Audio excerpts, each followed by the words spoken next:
It's always good to kind of map out or at least have a good understanding of your buyer journey. When somebody's first getting to know you and they're in the awareness stage, and then they move to the consideration stage, and then they move to the decision stage, where the content you're creating fits into that and what the purpose of each piece of content is in facilitating that buyer journey. Tell me if this sounds familiar. You know you need to publish a blog post or a video or a newsletter, but you have no idea what you're going to talk about. And this isn't the first time it's happened to you. You definitely have ideas, but you can't think of anything at the moment. That's why you need a content calendar, and that's why I've brought on Kaitlyn Merola to tell us all about them. Kaitlyn runs an agency where she manages content calendars for multiple B2B clients. So she understands how complicated that process is, and most importantly for us, how to streamline it. Now, in our conversation, we go deep on how to plan, organize, and execute on your content and social calendars, which are different. By using a centralized content calendar, we cover a ton of topics, but here are my favorite takeaways from our conversation. First, we define a content calendar as a central place to plan, organize, and track all of your content efforts across different channels. It helps provide direction and alignment for your content strategy. And most importantly, Kaitlyn says that the content calendar, or the editorial calendar as she'll call it, is different from your social media calendar, which needs a little bit more flexibility and openness. Now, a couple of episodes ago, we talked to Lauren Gaggioli about SEO, and we touch on it in our interview or this conversation as well. For SEO purposes, prioritizing quality over quantity. Publishing one high-quality blog post per week is often better than a bunch of low-quality daily posts that, cough, cough, might be generated by AI. And finally, and this one was mind-blowing to me. I think I knew it on some level, but hearing her say it really helped drive the point home. Map your content to the buyer's journey and the stages of the buyer's journey, which are generally awareness, consideration, and decision-making, to ensure it serves the right purpose at each stage. You don't want to hit somebody with a piece of sales content when they're not even problem aware, because it's not going to land for them and it might leave a bad taste in their mouth. Like, you're only out there to sell. And this is really about people, right? I think the last few weeks, especially of this show, have talked about how we're leveraging technology and AI to help people. So we cover a lot more in our conversation, which you can find over at streamlined.fm/421 if you want all of the show notes and resources. In the members only show for Streamlined Solopreneur Accelerated, we talk about repurposing. And I get on my high horse a little bit about why AI is not a good writer. And, well, spoiler alert, Kaitlyn also has opinions about that. So if you want to get that ad-free and extended, again, that's all going to be over at streamlined.fm/421. Welcome to the Streamlined Solopreneur, a show for busy solopreneurs to help you improve your systems and processes so you can build a business while spending your time the way you want. I know you're busy, so let's get started. All right, I'm here with Kaitlyn Merola, the CEO and founder of Mauve Marketing, and I'm really excited to talk about this because I don't think it's something that we've talked about, at least in some time here, maybe like 2019 or 2018, like when the show first started, pre-pandemic, whole other world. First of all, Kaitlyn, thanks for being here. Of course. Thanks for having me. No problem. Super excited. Let's dive right into it. Totally. What is a content calendar? Oh my gosh, that's such a big question. So what is a content calendar? It is really meant to help guide how you're approaching your content strategy. So it's a tool at the end of the day.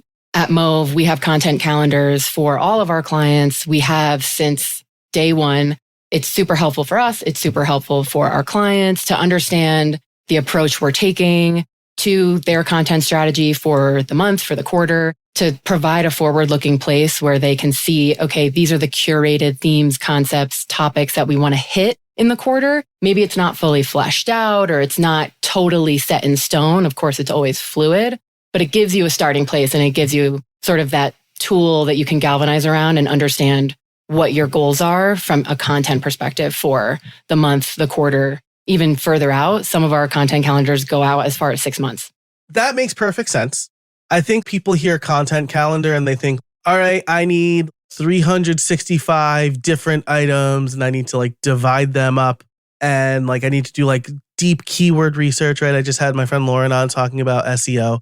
I guess like on a more granular level, when we talk content calendar, is it like blog posts? Is it social? Like what are we talking about as far as like overall content strategy goes in relation to the content calendar? Yeah. So in our minds, kind of the way that we structure our content calendars is all encompassing of blogs, long form, ebooks, guides, white papers, anything that we want to use as a lead generation tool, collateral for sales enablement. A lot of times we're having constant dialogues with our clients' sales teams as well. And they'll kind of raise their hand and say, hey, we need a one pager on this particular feature of our product, or we need this, or we need that. Those items also fall into our content calendars. Anything related to webinars, webinar abstracts, webinar scripts, video scripts, anything really related to content. And that could be all encompassing of different mediums. So anything that is really related to your content strategy that you're going to want to push out through your digital channels. That's really what we want to make sure is encompassing within your editorial calendar. And that also fuels what we're providing or what we're populating in our social calendar as well, which in our world, we keep that separate from our editorial calendar, which is a content calendar basically, because a lot of the content that we're providing or that we're producing through the editorial calendar, we can repurpose for social. And so that calendar is kept separate, but they're linked at the end of the day. Cool. I love that. I was going to ask about that, right? Because first of all, like you already started to name a bunch of things that I might not consider in a very narrow definition of a content calendar. I'm like, all right, blog posts, YouTube videos, podcast episodes, but ebooks, guides, lead generation, webinars, really smart, right? Because if you're going to do a webinar on something, then you probably want like supporting content around it. You want to like hype it up a little bit, right? Is that kind of the idea?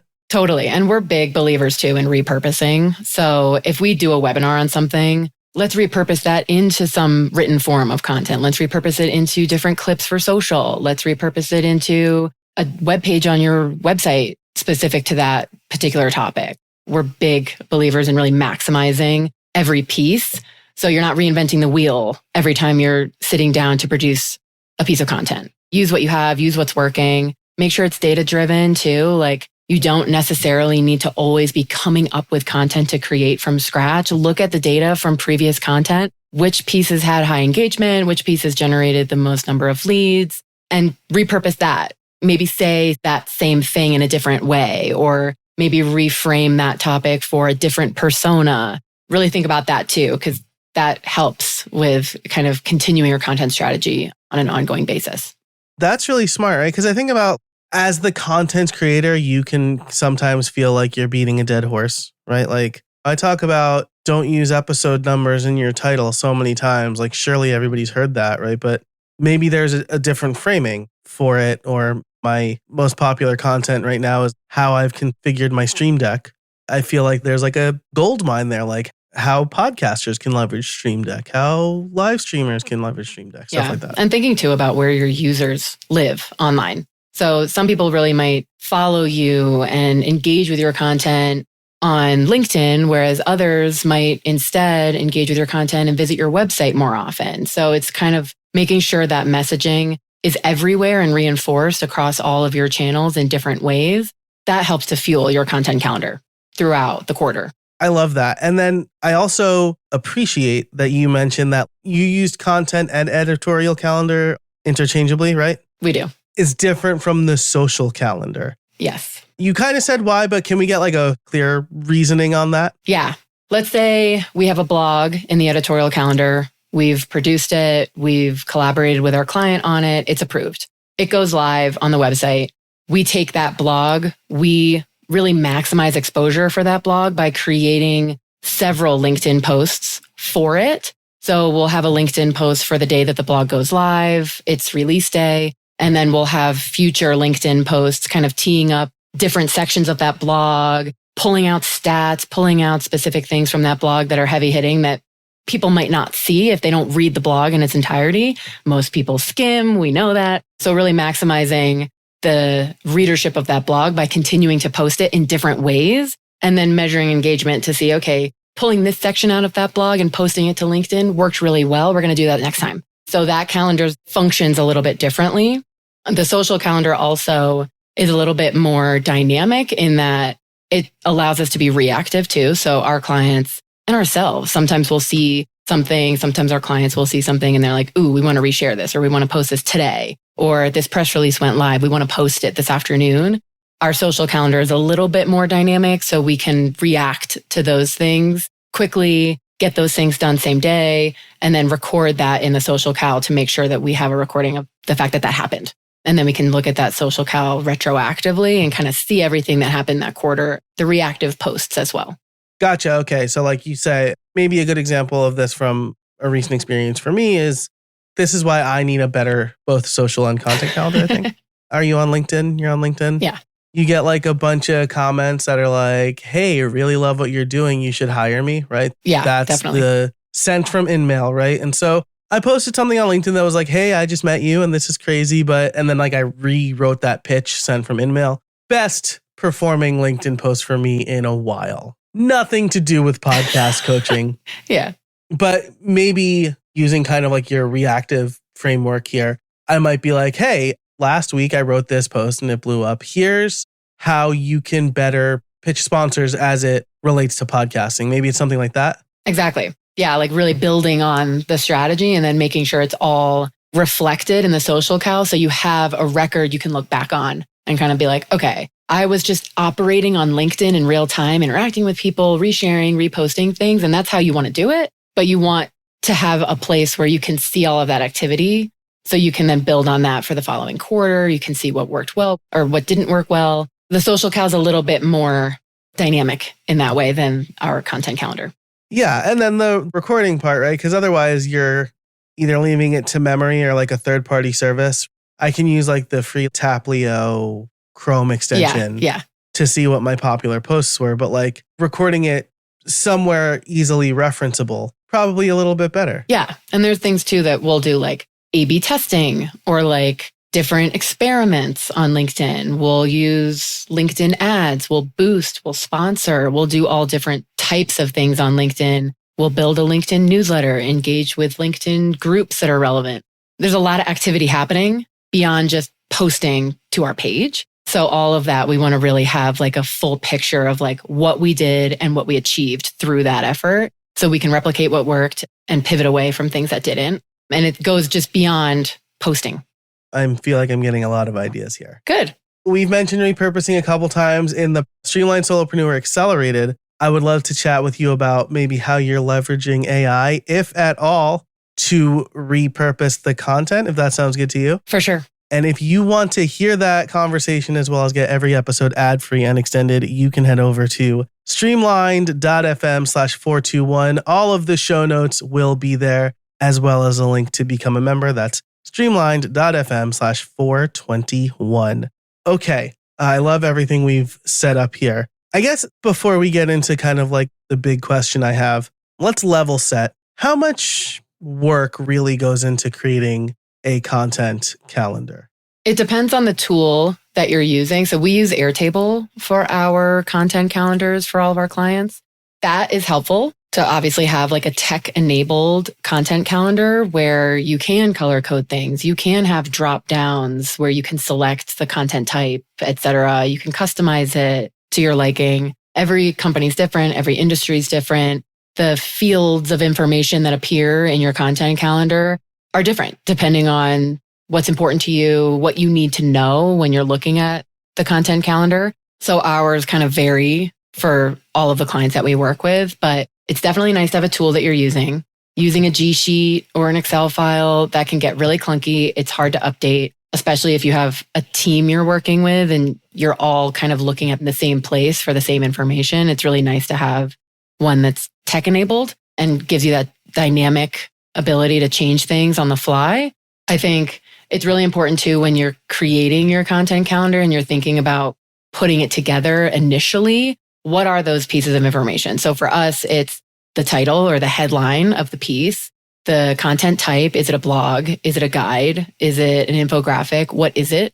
The channel that we're planning on distributing that piece through, social, website, email, a paid ad, whatever channel we're planning on using to get that message out. The audience. So a lot of our clients, most all, have pretty well-defined buyer personas and target segments. So we'll pick from there which buyer persona it's meant for, and then a quick outline, like a quick abstract, just so we don't forget weeks later kind of what that piece was meant to be about based on a client conversation that we had or something we saw a competitor wrote about that we want to kind of also provide a perspective on. Whatever the idea was, we'll have like a little field in there too that we can put those notes in so we know when that arises on the editorial calendar weeks from now, we could pick it up, produce it. What did I want to do here? Yeah. I love that. For our listeners, I've been using a great little app called Whisper Memo. I haven't heard of that one. It's really good. It's for iOS. I mean, it uses like OpenAI's Whisper thing, but you just like talk at it and it fully transcribes. And I think it does a pretty accurate transcription. Yeah. And then it'll email you that, or you can easily like do something with the text. I really like that. It's a little bit, as far as like voice notes are concerned, it's a little pricey at like $40 a year. Okay. But if you use it a lot, right? Like if you do like 2 notes a day, right? That's like less than 50 cents a note. And if it's like really worth it, I'm doing a little test because I've been really big into like let me dictate while I'm walking around the backyard and my children are like running around like full speed into stuff. I want to see if just regular old like phone dictation is good or if Whisper Memos is like markedly better. Totally. Yeah, I mean, even the fact that you're thinking about wanting to have a means to jot your thoughts down as you have them, that's the first step. I went like super extra for a while where I would like talk into my phone and it would send that information to Zapier and then Zapier would send it to Airtable. Kind of continue on your point. So to summarize your point, it depends, but a lot of stuff kind of goes into the platform, how you want to create it. And then there's the title, the outline, different personas, which I think is really smart. Like if you haven't defined your own persona, your business's personas, you're probably going to struggle to do this at all because like you don't really know who you're writing for, right? Right. Yeah. You need to have that sort of blueprint, that map of like, okay, we have these 3 to 4 target segments. They each are going to engage with our messaging differently. We know that based on their demographics, their firmographics, their characteristics. We want to make sure we're creating enough content for each of those personas throughout the quarter so we can really maximize engagement with each target segment. That's a nice starting point to then start to build your content calendar from there. So that's always reflected in all of our content calendars. It's like, well, who is this for? That's a key question. If it falls between one of these personas or it's not really meant for anyone in your buyer group, what is the purpose of the piece? And if there is a purpose for the piece that is separate or unique or different, that's fine too. But you have to define that. And that helps a lot. That is something I struggle with, right? Because like my audience is podcasters and solopreneurs who are like spending too much time on stuff. I wanted to write about how I like deleted the mail app from my phone. Oh. Which I know, not like the default mail app because like 2-factor authentication, but like I never checked that.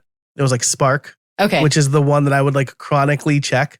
And I wanted to write about that because I thought it was interesting, but I'm like, this doesn't really belong on like my main content site. Yeah. I put it on like Medium and my personal blog, but like I'm not promoting it. I'm not pushing it. I'm not making a big deal of productivity is like an adjacent thing for me, but I'm not like a productivity guy. Yeah, we had a client once who wrote a short blog article, I guess you could call it. It wasn't necessarily that, but he had done an experiment with ChatGPT when it first came out. And he was like, this has nothing to do with anything that we're pushing in terms of messaging or marketing materials, but it's really cool. And I want our audience to see it. So it was like, okay, let's throw it online. Let's start to promote it. Let's see if people just engage like on a human level to the fact that he did this on his own time.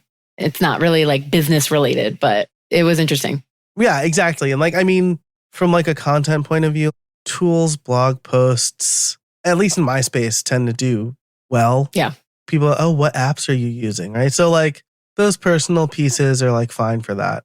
It's really interesting. It's hard to figure out. Now, we're going to talk about this later, but you mentioned like multiple platforms. Do you generally recommend, marketers will call it like an omni-channel approach? Yeah.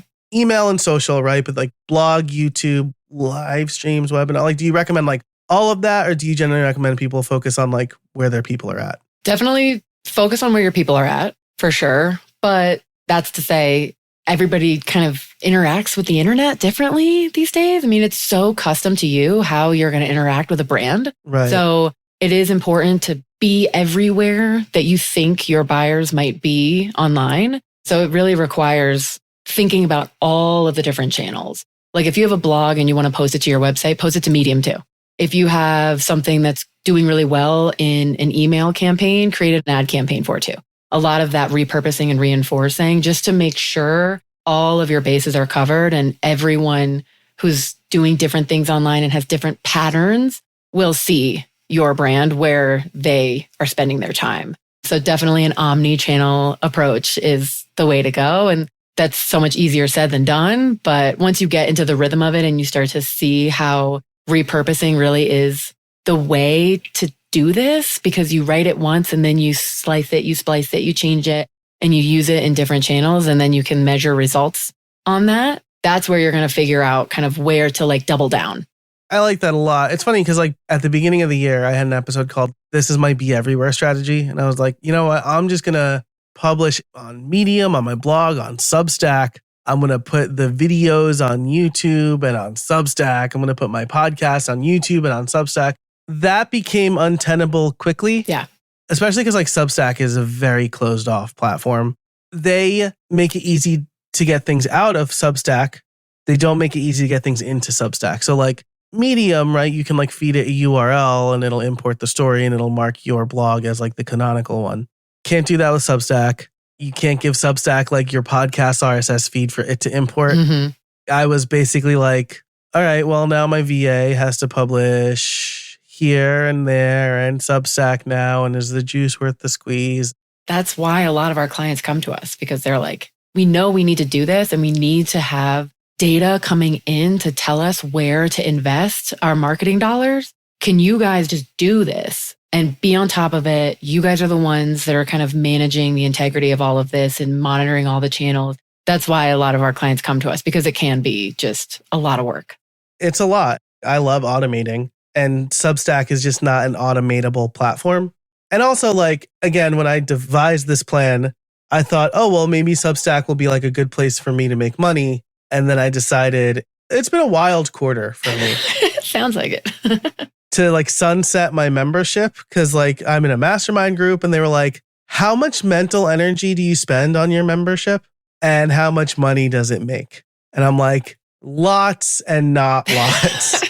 I basically sunsetted everything but the pro version of this podcast, right? The paid version of this podcast, because that's easy, right? Like I just don't insert the ads and we talk for 10 extra minutes. I release maybe like a bonus episode here and there. Everything else was just, I'm spending like half of my Friday creating a super long article and maybe a video for ones of people to see. Well, that's another thing. Like that's a great point. You have to understand the investment you're making and what you're expecting to gain from that. You have to be willing and ready to kind of sunset things, pivot away from things, maybe revisit them in another quarter or so, should you feel that that's necessary or the right decision. But you have to like be fluid with where you're spending your time and really follow your users where they are and not get too wrapped around the axles with like, well, I have to do a blog, this.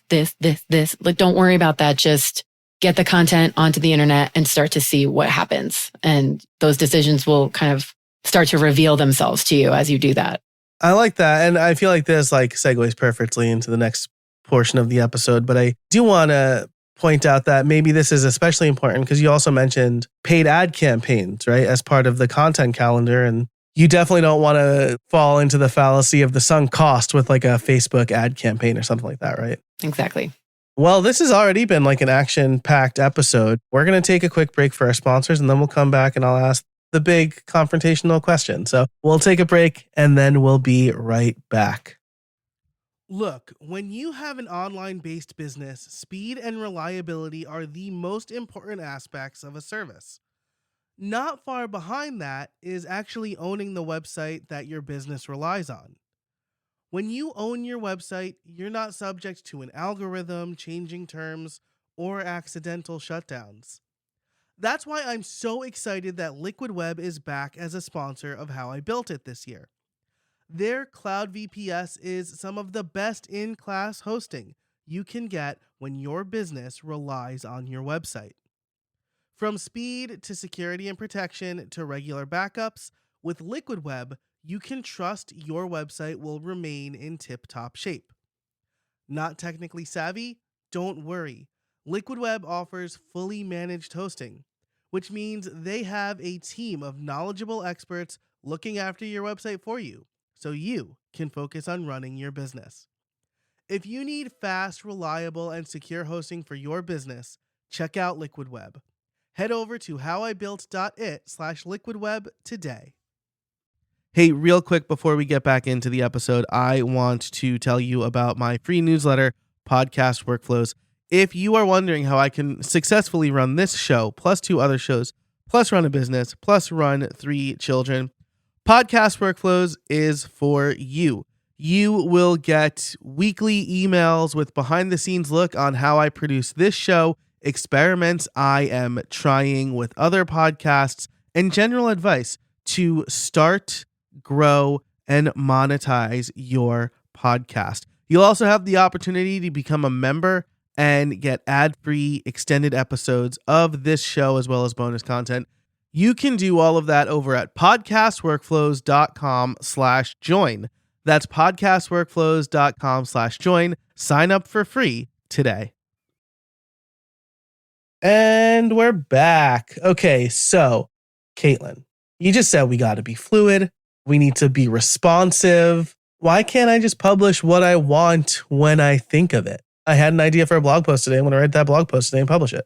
Yeah, I think that a good content calendar, one that is dynamic enough to accommodate that, means you can do that. That's okay too. A lot of our clients are like that. They'll be like, hey, we want to respond to this week. So push everything down in the content calendar and slot this in for this week. And we can do that quickly. We can be right there with them and take that, run with it. That's important too. Content calendars are not to say reactive, responsive, in the moment decision-making on things that you want to write about are like not something you can work in. It's not a textbook. Exactly. Move it around. Scrap this idea, put a new one in. Like that is part of it. And it gives you a place to do that. So you're not so scatterbrained, kind of like doing this content on the fly. That's so hard to do if you don't have a place you can put these ideas into and be like, okay, I want to respond to this. I'll do that next week. I already have this in here for this week. Okay, cool. Now I can just operate and just produce, and I don't have to worry too much about the plan. That's really the big benefit of the content calendar, right? Is it's not for the times when you're like teeming with ideas and you just want to write it all. It's for the times where you sit down and you're like, I need to publish something today and I have no idea what it's going to be. Yeah, it's like a backlog of ideas that you can pull up to the surface and then continue to produce. Now, you mentioned like putting things in Airtable and kind of logging those ideas. Logging ideas is one of my favorite things to talk about because this is very much like, here's how I do it. Maybe you'll get some ideas. It's never prescriptive because everyone's brain works differently. I'm just kind of curious. How do you capture ideas? So we have our content team. They're fantastic. They are sort of always keeping their finger on the pulse as it relates to our clients' competitors. What are competitors writing about? What angles are they taking? What events are happening in our client spaces, in their industries? What are the themes and the speaking sessions that are happening at those events? What are trending topics, trending patterns within relevant LinkedIn groups that are specific to the space that our client might be in? They're always absorbing information and understanding what's trending and what topics are sort of rising above the noise. And then we're doubling down on that and saying, hey, Mr. Client, we want to write about this. Here's the angle we want to take. Here's why. And there's always a reason for it. It's not just coming up with content because we have to fill up this content calendar. That's never the goal. It's always kind of figuring out what would work based on what we're seeing in the space that they reside in and how they want to position themselves. Do they want to be a disruptor in their space? Do they want to be the authoritative sort of, they've been in their space for 10 years and they want to remain the leader? Depending on kind of how the client wants to be positioned is also a big consideration. That's a really interesting one to me, that positioning. So I want to come back to that. But first I want to ask, let's say you're taking a walk. I don't know where you're based. I'm based here on the East Coast where we are finally getting nice weather. I'm on the West Coast, just north of Lake Tahoe. Okay, nice. So is it generally nice there? Is it like too hot already? Yeah. Okay, cool. Taking a walk on a Saturday. You are hit with inspiration. How do you capture that? Where do you go? Where do you put it? Before I put anything into a content calendar, I'll take a note of it. I'll text myself. I'll write it down somewhere and I'll kind of like let it marinate a little bit before it gets put into the content calendar. To me, it's sort of like more of an official move to put it in the content calendar. I have to have a little bit more of a fleshed out idea or outline for it before it gets recorded in the content calendar for next week, for next month, whatever. That's what I'll do. I'll kind of just have a post-it note with the idea that I had, and then I'll kind of revisit it, sleep on it, sit on it for a day. And then if it's like, okay, this is still really valid. And like I did a little bit of research, this makes sense. Then I'll put it into the content calendar and I'll pitch it to the client. Nice. I like that. And I want to key in on something you said here, which is I'll text myself, I'll put it in a post-it note. I, again, over-engineer my whole life. I do something once and I'm like, this could be automated. And I'm like, that's not how you should automate stuff. That's terrible. Again, I'm like, I got to over-engineer this system where it's like, oh, I press the action button on my phone and a list comes up. Or like, I don't know, Things is open and I just put it into Things and it's in the inbox and I'll see it later. Things 3, which is like my current and favorite task manager. Ask me again tomorrow how I feel. But I like that you're not like, oh, I set up this system where like in Apple Notes or Simple Note or like whatever platform you're using, like all of my ideas have to go there because the more barriers you create, the less likely you are to do it, right? Yeah. I love that. Okay, now I want to come back to this, like how does the client want to be viewed? Because this is something that I struggle with, right? I think by and large, people will tell you that I'm a nice guy. And I am. I am a nice guy. I'm not like a jerk. I'm candid. Some people mistake candor for being a jerk.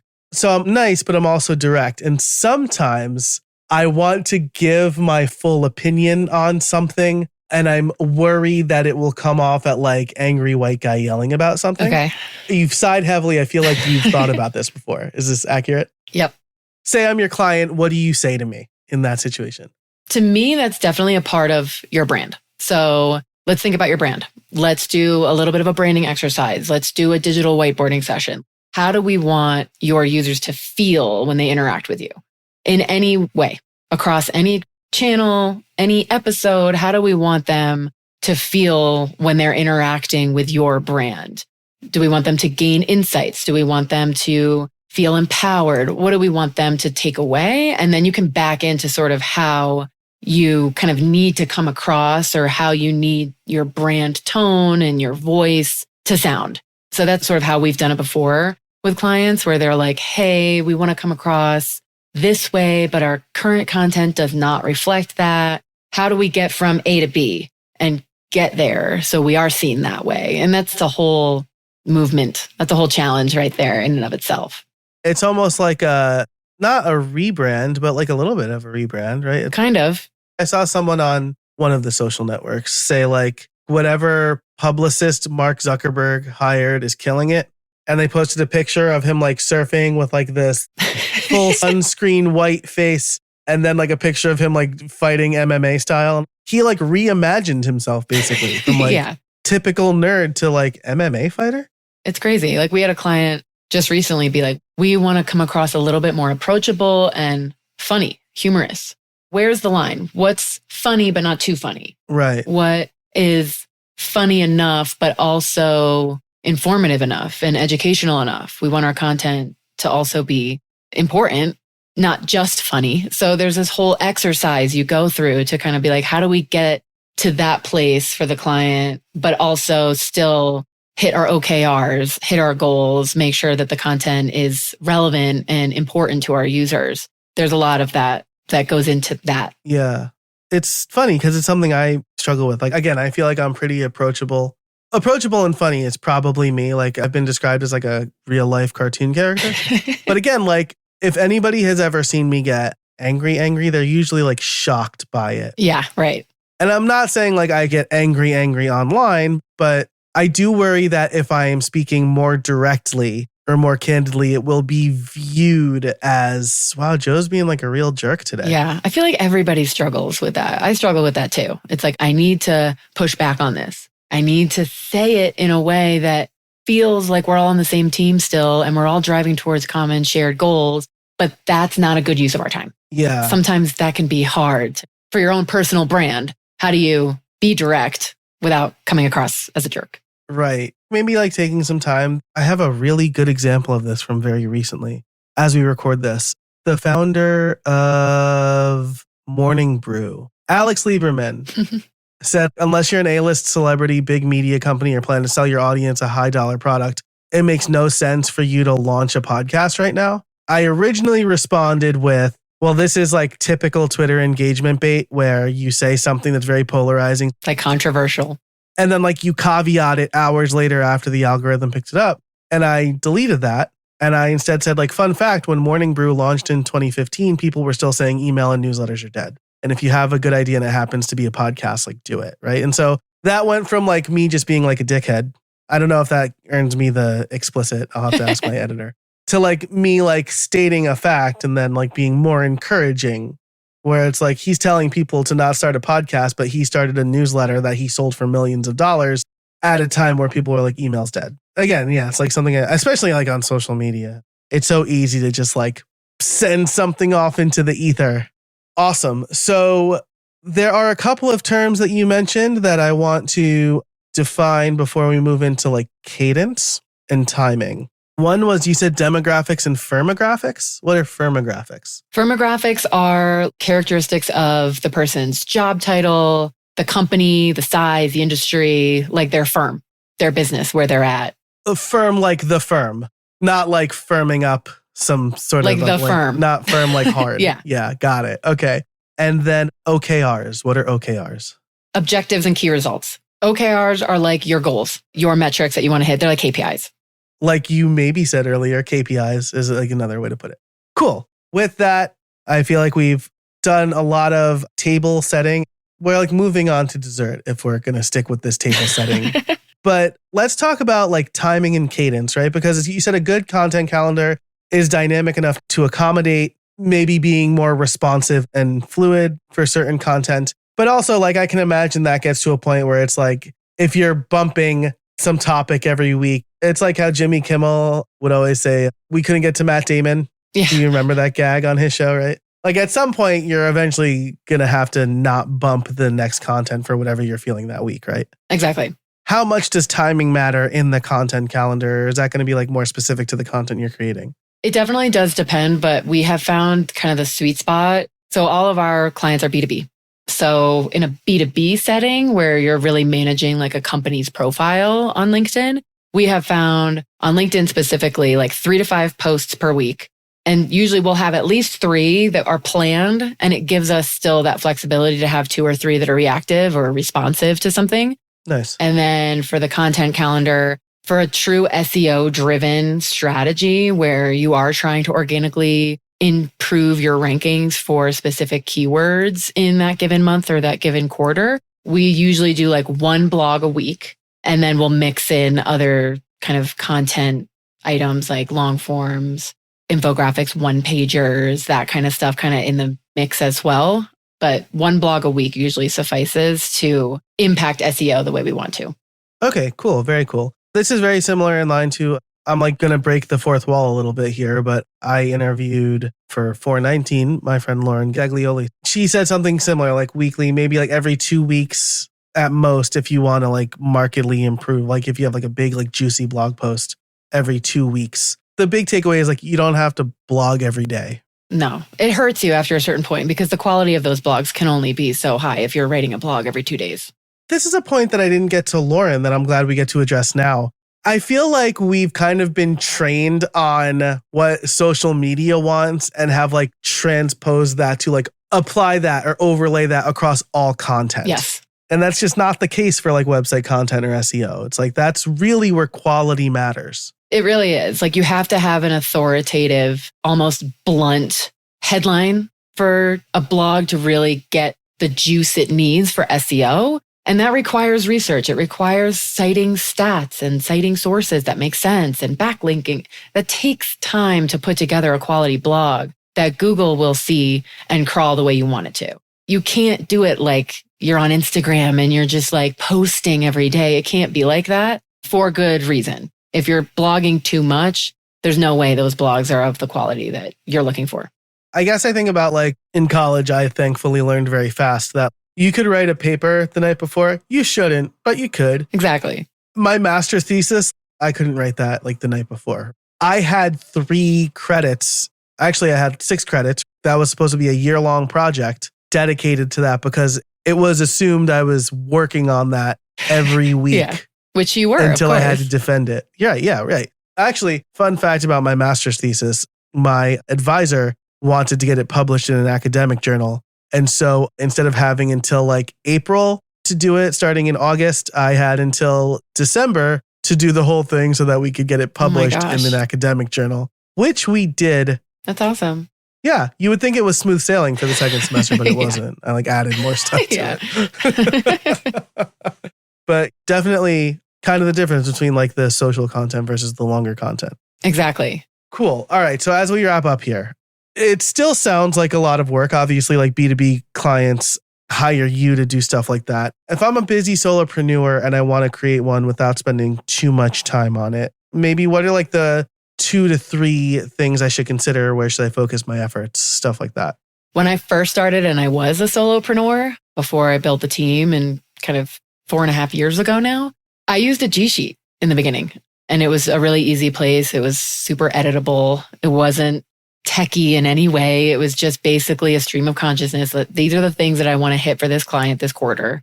This is so subject to change. It's basically like a brainstorming doc, but it gave me that place. So when I was speaking with that client, we could pull it up and be like, okay, these are my ideas. What are your ideas? Let's riff on this. So I would just say having a singular place where even if you're writing down, like we mentioned earlier, like on a Post-it or you're texting yourself something while you're out and about, like living your life, you have one place you can bring those things back to. Even if it's just a G Sheet, that's important. And then making sure the columns in that G Sheet, or if you are using a tool, the fields that you have for each record are important and clear and valuable. Even if it's just 3 fields, it's the headline, the outline, and the persona.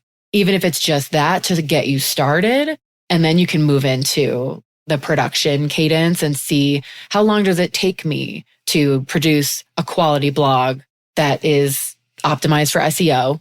Does it take me 8 days? Does it take me 28 days? How long does that take me? Mm-hmm. And then you can start to build out the frequency and the cadence based on your own bandwidth that you have to kind of dedicate to it.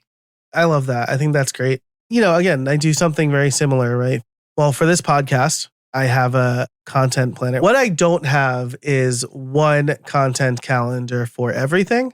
And I think that's kind of a function of this show being slightly detached from my actual like target audience. And so I'm working on kind of bringing them together at like a very glacial pace. But I have a table in Notion called live stream schedule that could easily just turn into content calendar, right? Because I do have what I want to live stream about every week. I forget now if I said that while we were recording.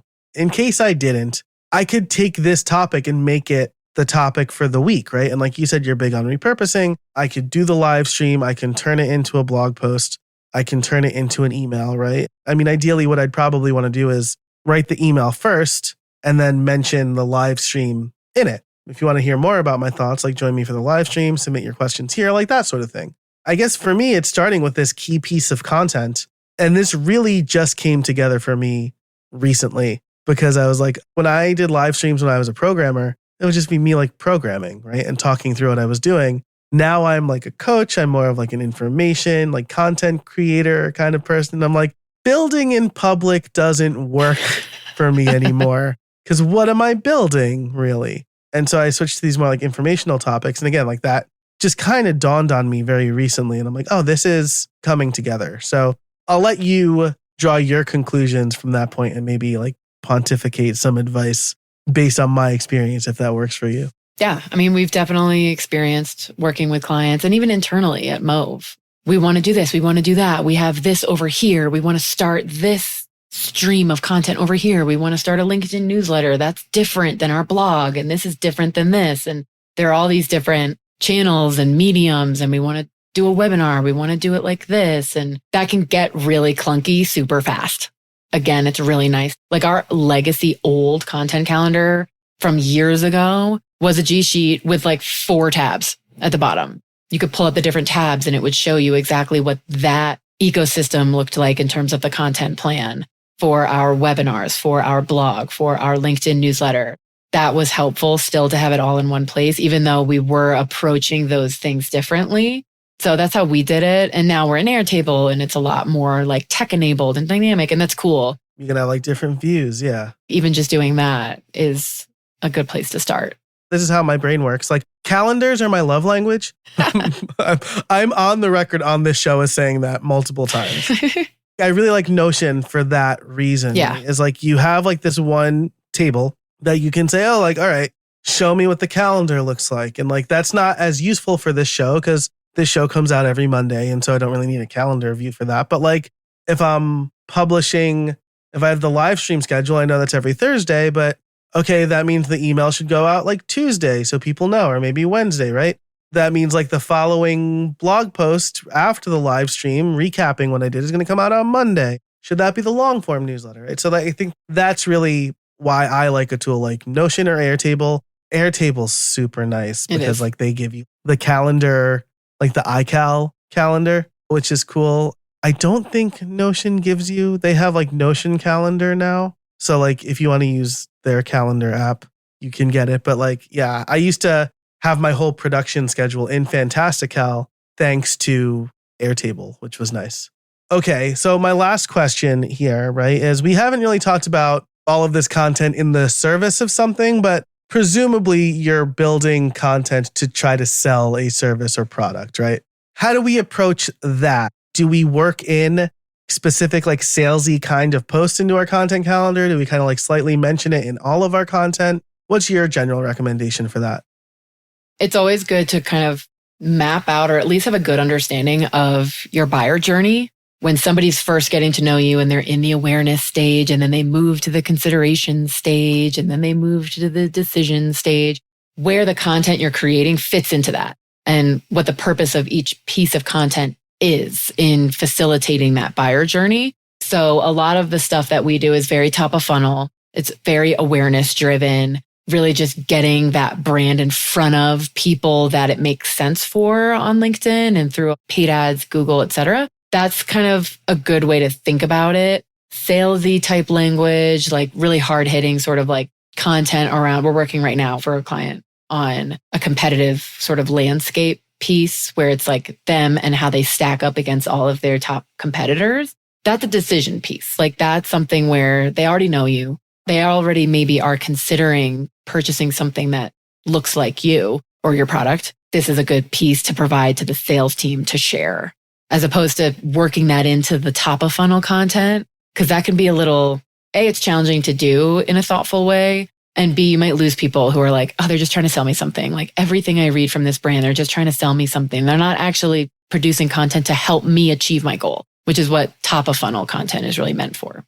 How valuable are those? Because like every brand has those, right? SavvyCal versus Calendly versus Notion versus what? Not Notion, but whatever, right? I assume that content performs extremely well. It does when it's shared in the right way to the right people. I think that's where it really shines, is if you have a really good system in place, you're using a marketing automation tool and you understand your segments and you have really clear groups of like-minded buyers in your database. And you're sending only to those that have been engaging with your brand for at least 6 months. They've been to your site 5 times in the last 30 days. Those are the people you want to send that to because they're already considering you. They already know you.